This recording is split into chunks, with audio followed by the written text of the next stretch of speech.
Bienvenue à cette série intitulée Le lien, mettant en vedette les parcours entrepreneuriaux des diplômés de l'Université d'Ottawa du monde entier. Restez à l'écoute et découvrez comment nos invités provenant de nombreux horizons ont donné vie à leurs idées et à leurs passions. Nous allons explorer les mesures qu'ils ont prises, les problèmes qu'ils ont surmontés et les leçons apprises. Je m'appelle Nicolette Adessa et je suis diplômée de l'Université d'Ottawa du programme de communication et je serai votre animatrice lors de cette série. L'épisode d'aujourd'hui sera animé par Philippe Sabourin. En sa qualité de directrice exécutive à l'OCDE, Josée est responsable des politiques et des services corporatifs de l'organisation et, en étroite collaboration avec le cabinet du secrétaire général, elle contribue à façonner les orientations stratégiques générales de l'OCDE au service de ses membres et de son personnel. Josée a occupé divers postes de haute direction au sein de la fonction publique du Canada, où elle a élaboré des politiques stratégiques, géré des opérations, la prestation de services et la gestion des résultats.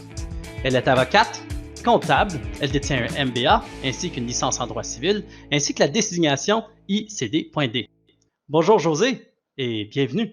Bonjour Philippe. Et étant donné que tu es une diplômée de l'Université d'Ottawa, tu as étudié en sciences politiques, tu as aussi fait une licence en droit civil, suivi d'un MBA et encore d'autres accréditations. J'aimerais juste savoir, ou nos auditeurs aimeraient aussi savoir, tes liens avec l'Université d'Ottawa, ton historique avec l'Université d'Ottawa. Tu n'es pas la première de ta famille à être venue à l'Université d'Ottawa, c'est bien ça? Non, je ne suis pas la première de ma famille, Philippe. En fait, je suis la troisième génération de ma famille à avoir étudié à l'Université d'Ottawa. Et c'est une histoire qui me touche beaucoup parce que mon grand-père Touchette, est allé à l'Université d'Ottawa au début du 20e siècle et il a dû interrompre ses études à cause de la conscription en 1917. Et il est donc allé à la Première Guerre mondiale en Europe et a dû interrompre ses études. Par la suite, mes parents ont tous les deux étudié à l'Université d'Ottawa et ensuite, moi-même et ma sœur avons étudié à l'Université d'Ottawa. Alors, on est une famille qui a des liens avec l'Université d'Ottawa depuis à peu près 1915. Wow, à une assez grande profondeur. Moi, je sais que ça fait juste 2 générations, mais moi, la drôle d'histoire, c'est que mes parents se sont rencontrés à l'Université d'Ottawa. Alors, c'est bien de voir qu'il y a des historiques comme ça aussi. C'est bien. Est-ce qu'il y a un poste dans ton parcours qui t'aurait plus marqué qu'un autre? C'est difficile à dire parce que je pense que, comme je te disais tout à l'heure, Philippe, ce qui est important pour moi, c'est de toujours pouvoir apprendre. Alors, dans chaque poste que j'ai occupé, j'avais toujours quelque chose que j'apprenais et j'approchais tout ça avec ce désir-là d'apprendre et le désir de contribuer, donc d'améliorer les choses avec ce que j'avais appris. Alors, au fur et à mesure qu'on avance, on apprend d'autres choses. Puis je pense que ce qu'il faut avoir, c'est le recul pour être capable de se dire, bon, qu'est-ce que j'ai appris? Prendre le temps d'y réfléchir et là de dire, d'accord, comment est-ce que je peux appliquer ce que je viens d'apprendre dans ce dernier poste-là à ce nouveau poste-là. Je te dirais qu'il y a eu des dossiers qui ont été absolument extraordinaires. Il y a des fois où, par exemple, j'ai participé à des réunions du cabinet avec le premier ministre qui préside la réunion. Alors forcément, on est saisi à ce moment-là de l'importance de l'endroit où on se trouve, des discussions qui ont lieu. Et ça te marque forcément. J'ai eu l'honneur de représenter le Canada dans des forums internationaux, que ce soit aux Nations Unies ou que ce soit à l'OCDE.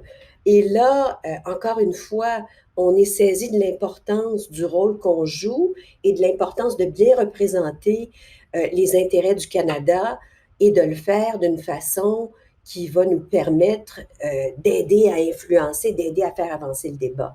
Alors, ce sont toutes des occasions qui ont été extraordinaires.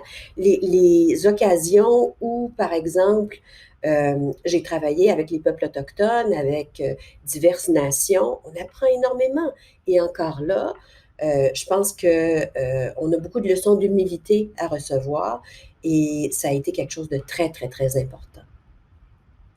Oui, l'humilité, comme tu le dis, très important, mais aussi la capacité d'avoir cette ouverture d'esprit, d'apprentissage continu.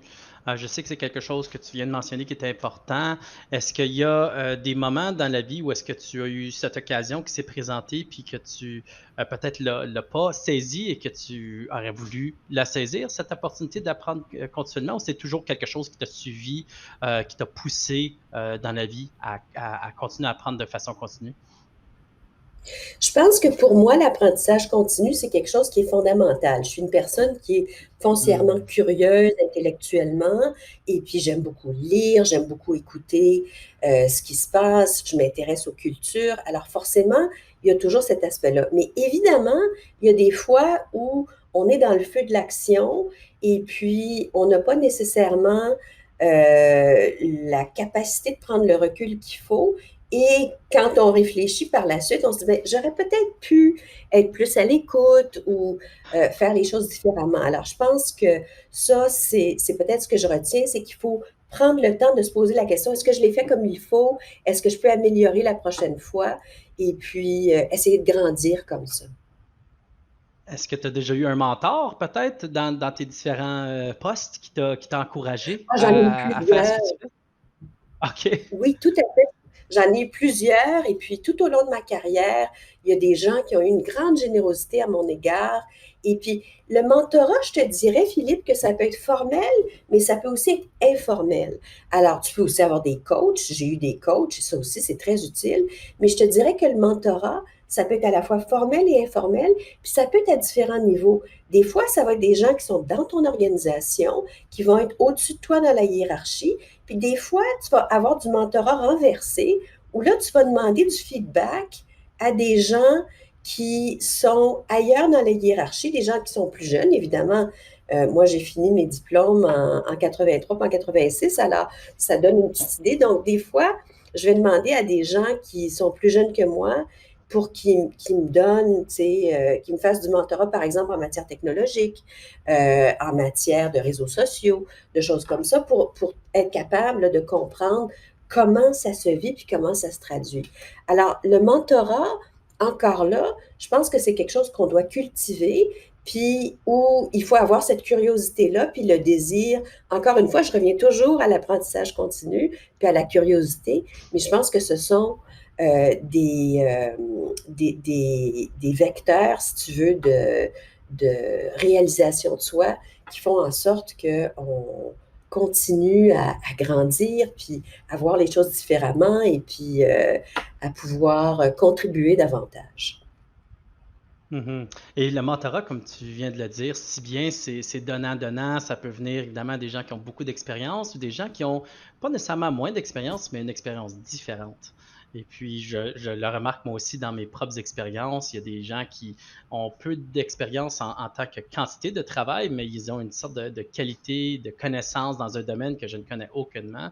Et moi-même, je travaille avec des jeunes étudiants même, les étudiantes qui m'aident à en apprendre. Alors, ça fait encore pour retourner à faire preuve de humilité qu'on ne connaît jamais tout et que c'est une question de pouvoir avoir de l'appui de tous ceux qui nous entourent et non seulement ceux à l'intérieur de notre organisation, mais de ceux ailleurs.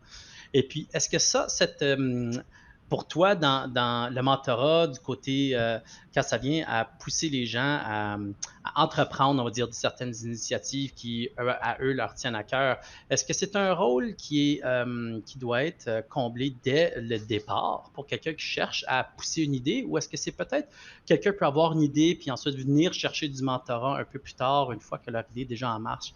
Où est-ce que tu penses que ça entre, ça, côté entrepreneurial? Moi, je te dirais, Philippe, que pour l'entrepreneuriat, puis les gens que j'ai observés qui avaient beaucoup de succès en matière entrepreneuriale, c'est des gens qui vont sans cesse euh, demander des conseils, proposer des idées, qui vont adapter leurs idées et qui vont voir, qui vont saisir les occasions, les opportunités en étant curieux. Alors, au lieu de dire mon idée doit rester comme ça, c'est le cadre que je me suis donné, puis c'est cette idée-là que je vais pousser, point, c'est des gens qui vont dire Ils vont le faire dans le cadre de conversations informelles, ils vont le faire dans le cadre de conversations plus formelles, quand ils font par exemple un pitch, mais ils vont le faire aussi, leur pitch de façon informelle.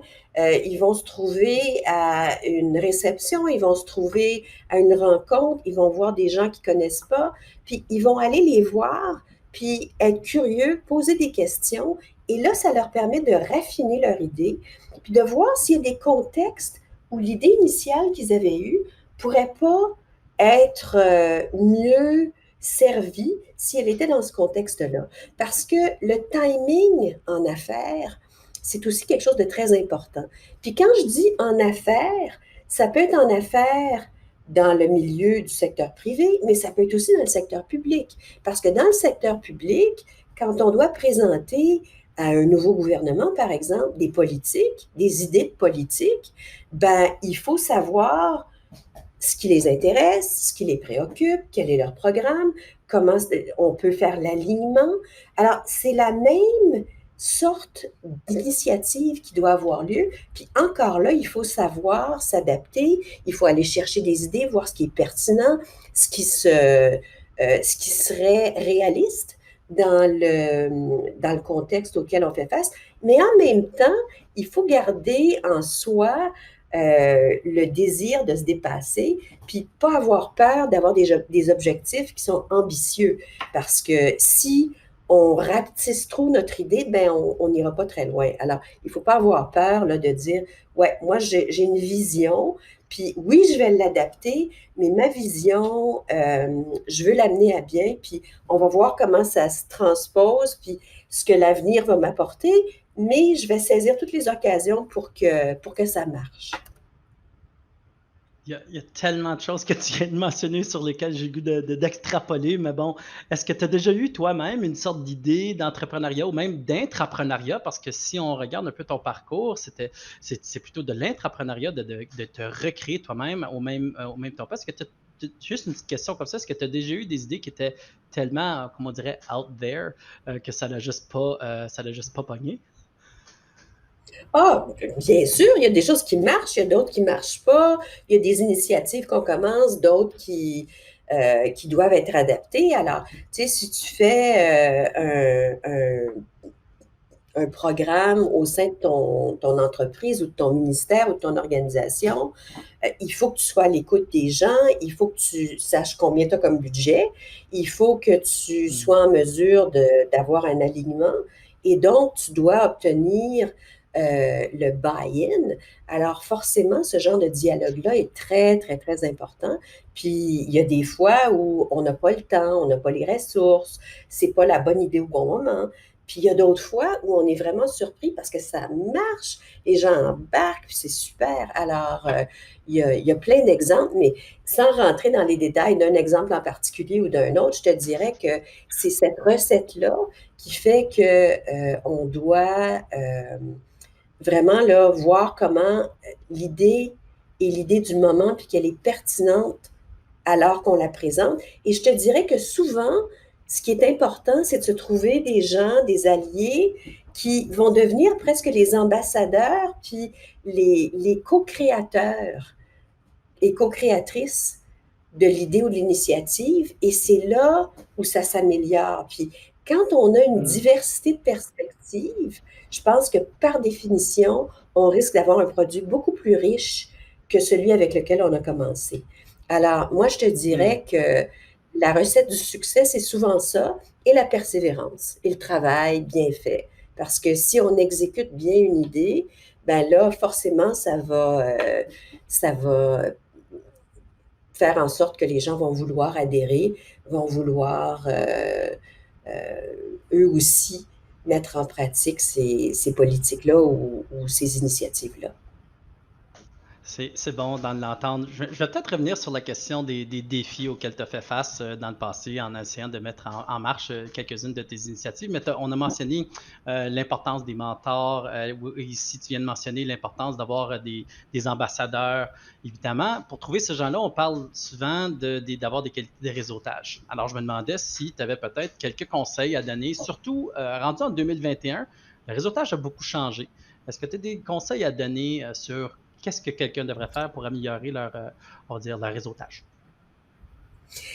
C'est une question qui est très importante, Philippe, celle du réseautage. Puis je pense que il faut approcher ça avec un esprit où on se dit, si je demande quelque chose, si j'arrive dans ma démarche de réseautage en étant toujours demandeur, les gens vont devoir venir à un moment donné puis vont dire, bon, ben là, c'est clair, euh, cette personne-là est là pour me demander quelque chose.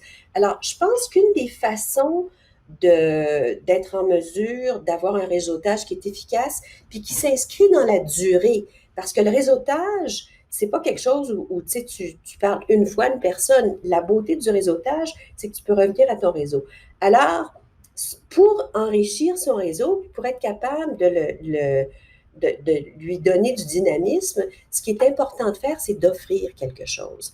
Alors, quand on se dit, ben là, ça fait longtemps que je n'ai pas parlé à un tel ou à une telle, et si on peut les appeler ou leur envoyer un petit message et puis dire, bon, ben là, j'ai vu tel article ou j'ai entendu parler de telle conférence ou il y a un podcast qui est super intéressant, puis qu'on leur envoie ça, puis on dit, ben, il serait temps d'aller prendre un café. Puis évidemment, là, avec les vaccins et tout, ça redevient possible de faire ça parce que, comme tu le disais, en 2021, puis surtout en 2020, le réseautage a eu une qualité différente. Euh, à ce moment-là, on est capable de faire ça. Mais si on ne fait qu'être demandeur, ben là, c'est plus difficile d'avoir du succès dans un réseautage à long terme. Alors, moi, ce que je dis aux gens qui me le demandent, c'est essayez d'offrir quelque chose, soyez généreux. Et puis, en étant généreux, ensuite, les gens veulent faire affaire avec nous, puis ils sont contents de nous aider après. Merci. Puis il y a aussi des questions, je crois que pour moi, du moins, le succès que j'ai eu dans mes événements de réseautage, ou juste les occasions où est-ce que j'ai pu réseauter, pas nécessairement un événement spécifique pour le réseautage, mais c'est d'avoir des conversations plutôt authentiques, ou même que de laisser le réseautage venir de façon organique. Est-ce que tu aimerais en parler un peu plus à ce sujet? Ça, c'est très important. Puis je pense que l'authenticité, dans tous nos rapports, c'est une clé de succès qui est absolument immense parce que les gens sont pas bêtes, hein. Ils détectent quand on est faux. Et donc, d'être authentique, ça permet vraiment de connecter. Puis à ce moment-là, cette connexion-là, elle est beaucoup plus percutante parce que les gens se sentent entendus, ils sentent qu'il y a un moment privilégié dans lequel ils parlent à quelqu'un et qu'il y a un aspect là, caring. Donc ça, c'est très important. Et puis, comme tu dis, oui, il y a beaucoup de réseautage qui est organique, mais il y a aussi d'entretenir son réseau. Et puis, dans le monde dans lequel on se trouve, les gens sont hyper occupés. Là, on ne peut pas voyager, on ne peut pas aller dans des conférences, par exemple. Alors, à ce moment-là, oui, il va y avoir du réseautage organique, mais il faut aussi trouver le moyen d'aller chercher les gens. Alors, je pense que c'est un peu des deux. C'est d'offrir des choses, de connecter de façon très authentique, mais aussi, quand l'occasion se présente, de la saisir et puis de ne pas hésiter là, à voir que cette occasion-là et puis à faire la connexion. Tu as raison que dans les derniers, presque 2 ans maintenant, il y a beaucoup de développement qui a eu lieu pour améliorer le réseautage virtuel. Je suis certain que toi aussi, tu en as vécu dans les derniers 2 ans, là, de voir les avancées qui ont eu lieu. Mais sachant aussi qu'on avance dans le temps et que je veux continuer à avoir l'occasion de te poser quelques autres questions, j'aimerais savoir, au travail, dans les différents postes que tu as eus pour vraiment pouvoir recréer puis de continuer à apprendre continuellement puis de faire preuve d'entrepreneuriat, quel serait peut-être un conseil que tu pourrais donner aux gens qui nous écoutent en ce moment de comment bien entreprendre des initiatives d'entrepreneuriat à l'intérieur du travail? Puis peut-être même qu'on devrait presque définir le terme entrepreneuriat si nécessaire. Ben, pour moi, entrepreneuriat, c'est dans des secteurs où c'est pas nécessairement des secteurs où on est motivé par le profit, parce que l'entrepreneuriat, je pense que les gens comprennent ça de façon générale comme étant dans le secteur privé, puis là, on va avoir une idée qu'on veut faire fructifier pour arriver à avoir des résultats qui vont faire que l'entreprise va pouvoir survivre et croître. Alors que l'entrepreneuriat, c'est souvent au sein d'une organisation publique, alors que ce soit la fonction publique, que ce soit une organisation internationale, que ce soit le secteur bénévole. L'entrepreneuriat, c'est d'essayer de faire fructifier des idées, des initiatives, mais de le faire dans un contexte où on n'est pas en train d'essayer de faire croître, si tu veux, pour avoir du profit. Et ce sont les mêmes techniques. Alors, c'est les mêmes enjeux en ce sens qu'il faut que tu convainques les gens. Il faut que tu sois vu comme étant crédible. Il faut que tu sois vu comme étant quelqu'un qui va livrer la marchandise. Alors, tout ça, c'est important. Est-ce qu'on est fiable? Est-ce qu'on inspire la confiance? Est-ce que les gens veulent être en partenariat avec nous? Donc, c'est ce genre de choses-là. Puis, je pense qu'ensuite, la qualité du travail, le travail bien fait, c'est là où c'est la preuve finalement que euh, ça valait l'investissement et c'est comme ça qu'on a du succès. Alors, je pense que la promesse qu'on fait quand on propose quelque chose, il faut vraiment la tenir. Et donc, moi, je dirais, s'il y a un conseil, c'est de tenir ses promesses et de respecter les délais. Et ça, c'est universel, qu'on soit dans le secteur public, dans le secteur privé, dans le secteur parapublic, dans le secteur bénévole. Si on veut que nos partenaires nous fassent confiance, il faut qu'on tienne parole. Qu'est-ce que tu pourrais dire à ceux qui se découragent face aux défis ou peut-être pour l'entrepreneuriat spécifiquement, si par exemple la vision institutionnelle n'est pas dans la même direction que l'idée que tu veux lancer? Quoi dire à ces gens-là qui vont peut-être se décourager? Ben, là, je reprendrai les idées qu'un de mes anciens patrons au sein de la fonction publique, un sous-ministre, lui, ce qu'il disait, il disait, souvent, on a des bonnes idées en matière d'élaboration de politique, des politiques publiques, et puis on va la présenter à un moment donné, puis ça ne sera pas le bon moment, puis donc on va un peu se décourager, mais évidemment, en matière de politique publique, on est tributaire d'un environnement et puis on est au service d'un gouvernement qui représente les Canadiens. Alors, si le gouvernement dit que non, c'est pas le moment pour ça, ben il faut respecter ces décisions-là.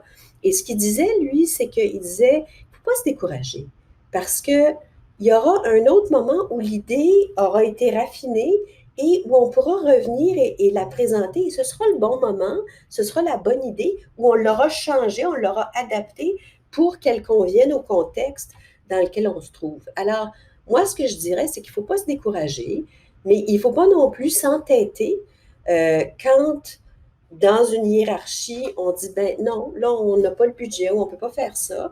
Et il faut à ce moment-là dire, bon, très bien, puis peut-être qu'il y aura un autre moment donné. Si le découragement vient du fait qu'on a l'impression qu'il y en a trop ou que c'est pas possible, ben là, c'est une question de dire, OK, je vais énoncer des priorités, je vais voir ce qui est important, je vais voir ce que je peux faire en premier, parce que souvent, on se décourage parce qu'on a l'impression qu'il y a trop à faire et pas assez de temps, pas assez de ressources. Et à ce moment-là, il faut vraiment se donner une discipline puis dire quelles sont mes priorités, combien de temps est-ce que j'ai pour les réaliser, parce que je reviens toujours au fait qu'il faut livrer la marchandise, puis il faut la livrer à temps, puis il faut que ce soit un produit de qualité. Alors, c'est vraiment une question de priorité, puis il faut aussi savoir se ménager. Alors, les questions d'hygiène de vie sont extrêmement importantes. Bien dormir, bien manger, faire de l'exercice pour être capable ensuite de ça, de ne pas se décourager et puis de se dire, bon, ben là, demain, je ne serai pas fatiguée, je vais reprendre, je vais laisser ça de côté aujourd'hui, puis demain, quand je vais revenir rafraîchie, j'aurai plus de recul, puis je vais être capable de foncer et puis d'arriver à mon but. Tous des paroles et des conseils qui font preuve de la sagesse que tu apportes ici aujourd'hui, justement, comme la société évolue, hein, la santé mentale, la santé physique, le balance, la vie et le travail, archi important. Merci énormément, Josée, d'avoir partagé tout ça avec nous. Alors là, si je ne me trompe pas, je vais sauter peut-être à une autre partie de la session de questions. J'ai des questions des questions rapides pour toi. Tu peux juste nous répondre avec la réponse qui te vient le plus vite à l'esprit. Et puis, je vais me lancer. J'en ai 7, alors Lucky 7, comme on dit. Alors, pour toi, sucré ou salé? Sucré. OK. Trop chaud ou trop froid? Oh, c'est jamais trop chaud. Appel au téléphone ou un message texte? Ça dépend. OK. Introverti ou extraverti? Un peu des deux. Lève tôt ou couche tard? Plus couche-tard. OK. Première chose que tu fais quand tu te lèves?